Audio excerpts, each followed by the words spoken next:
Hey everyone, welcome back to Better Health. I'm so thankful that you're listening in. I'm really excited for today's episode because we are talking all about mindset, and I really hope that you take away the fact that taking action is so important and the importance of taking action. And I'm really honored to be able to have my husband Caleb here with me as well. And he's going to pour some wisdom into taking action and the importance of it too. So to intro us all, I'm going to share a little story with you all. So this past weekend, I had the opportunity to cut Caleb's hair, and I cut it about a week ago, and it was great. I just was a little conservative on it, and so I didn't go all in. I didn't cut it as short as I could have, and so it was bothering me, and Caleb agreed that, yeah, let's cut it again. Let's cut it a little shorter.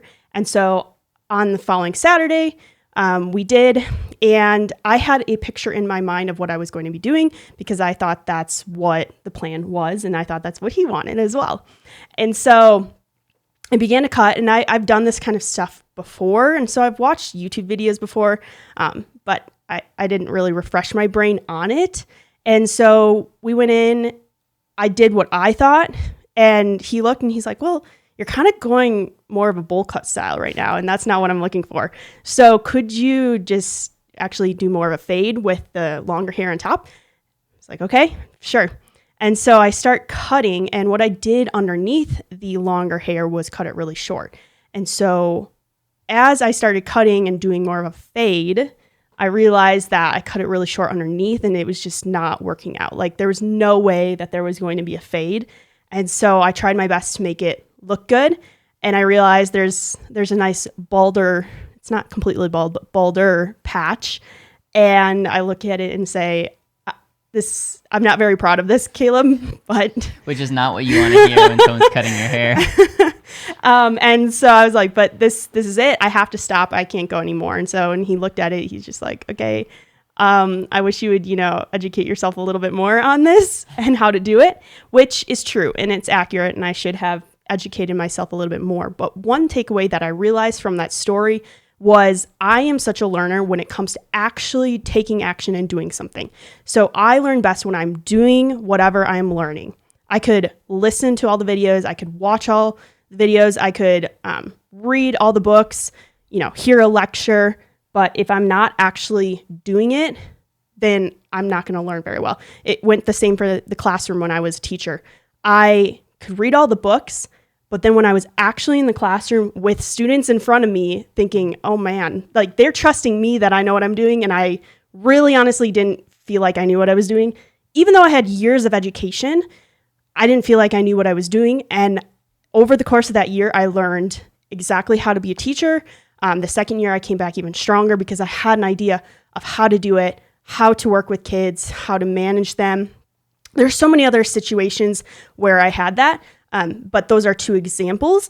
And so one thing that I want to point out there, this is the first point that I want you guys to take away, is the fact that when you actually are doing something, when you actually take action on something, so let's say you go to a conference, you learn all kinds of stuff, then when you actually implement all of that education that you learn, that's where you're going to experience the most growth, the most learning. And you'll actually understand what you're doing and how to best use it, how to adapt to it. And I know there are different types of learners out there. There are those that maybe are not as hands-on and they are more auditory or visual. However, I still strongly believe that when you actually are doing it, no matter the type of learner you are, that's when you're going to learn best. What do you think, babe? Yeah, I mean, I think regardless if you're trying to learn health or money or business or whatnot, you got to get really clear on what results look like for you, and then just reverse engineering that activity and making sure that you can get those results. And so what that would look like is if you go to a conference to learn X, Y, or Z, it's getting really clear on like what would be a win maybe a win would be if I implemented one idea. Well, what does implementing one idea look like? Well, that means taking action and doing X, Y, or Z, or buying this supplement and taking it, or like actually exercising 10 minutes a day, or whatever that is. It's like that is the thing that is the verb, is the activity. And so it's just one of those things where we coach a lot of people and see a lot of people, and there's one thing to learn and know everything you need to know, There's another thing to actually do something about it and take action. And it's, taking action without the proper knowledge is also a double-edged sword. So I think there's a balance. That's very true. But I think there's a lot of people on the sidelines that love to be educated and don't love to be healthy. And if I know Caleb well, his love language is if somebody actually takes action. So if you say you're going to do something, but then you don't do it, right? Like what was the point? Like, was it just, to boast a little bit that you're going to do something when really it's like the results that actually show up powerfully? Yeah. And we always say that results speak way louder than words. Right. It's like your actions, your verbs, what you actually accomplish. It should speak so much greater than your head knowledge. Because at the end of the day, am I paying for your knowledge and how smart you are, or am I paying for the result that you're getting? And that whether I'm working with someone or whether that's just in your life, we all know really, really smart people when it comes to their health that are not healthy. So I would rather know less and be healthier by just acting than being the smartest person and, lying to myself that it's like, oh, I'm so smart, and yet I'm not actually living out what I'm, no.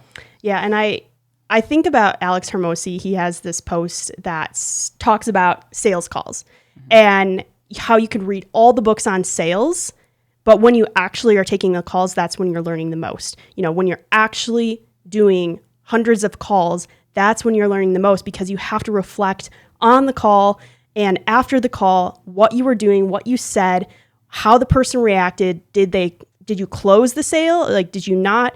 And why? And when you're actually doing something, if you take the time to reflect, you're going to experience so much more growth and education from that. Right. So it's the next point, reflection. So the next point is not reflection. It's actually it's not completely spinning it around, but it's like I'm taking a different approach on the second point.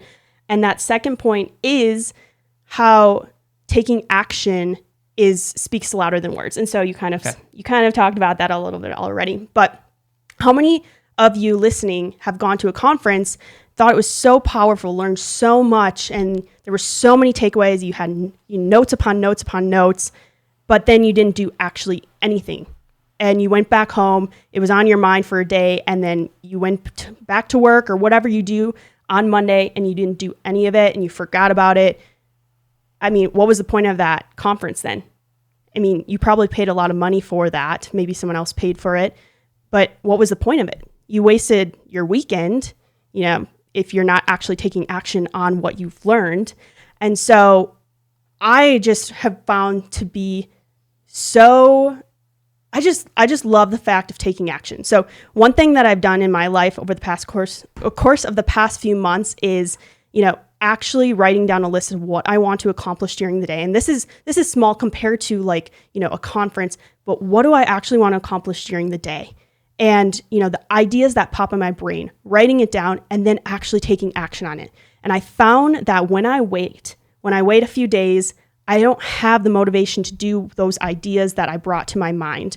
And also, as the day goes on, the more I'm doing and the more I'm checking the boxes of what I hope to accomplish, the better I feel and the more I want to continue to accomplish them as well. So the more action you take, it's almost like a domino effect where the more action you're going to want to continue to take, because you experience almost like that dopamine rush of, wow, I accomplished this, and this, and I have this idea and I took action on it. Right. I reached out when I needed to reach out versus procrastinating, and look at these results. You're just going to experience such a boost to your brain of actually seeing the results happen then as well, whether it's immediate or over the course of a week or over the course of a month. And so that's why it also requires patience depending on the circumstance and what you're actually taking action on.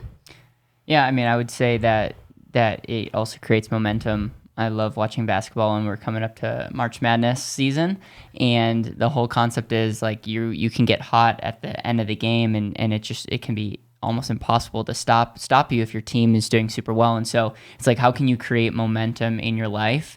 And a lot of times creating an action list and start crossing things off or getting really clear, like a win today will be when I accomplish these 3 things.